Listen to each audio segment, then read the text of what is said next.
সকালের খাবার দাবার চুকিয়ে দেখো দুপুরের জন্য রান্না করছি। আজকে নিম বেগুন ভাজা করলাম, আর দুদিন থেকে টমেটোর চাটনিটা করাই হয়নি, তাই করে নিলাম। ফ্রিজে 5টা ডিম ছিল, সকালে 2টো খরচ হয়েছে ছেলের জন্য, এখন 3টে সেদ্ধ দিলাম। আজকে ডিমের ঝোল করব।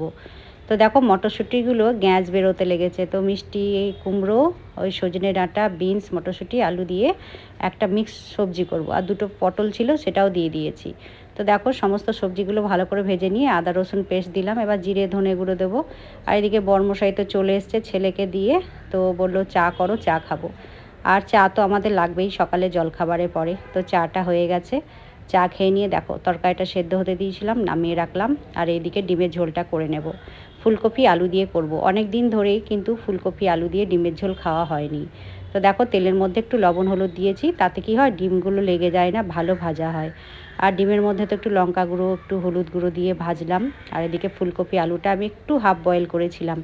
তো দেখো ভেজে সমস্ত মশলা কষিয়ে ঝোলটা আগে ফুটিয়ে নিলাম। ঝোলটা ফুটিয়ে নিলে টেস্টটা কিন্তু খুব ভালো হয় তরকারি। তো ঢাকা দিয়ে আবার ফুটতে দিলাম। আর নামানোর সময় একটু গুঁড়ো গরম মশলা, ধনেপাতা কুচি দিয়ে নামিয়ে নিলাম। তো ফুলকপি আলু ডিম দিয়ে ঝোলটা খেতে কিন্তু বেশ ভালোই লাগে। তো রান্না তো হয়ে গেল, গ্যাস বন্ধ করে দিলাম। আর এদিকে বরমশাই ডিম নিয়ে এসেছিলো, দেখো কয়েকটা হাঁসের ডিম পেয়েছে, এনেছে, আর বাকিগুলো পোলট্রি।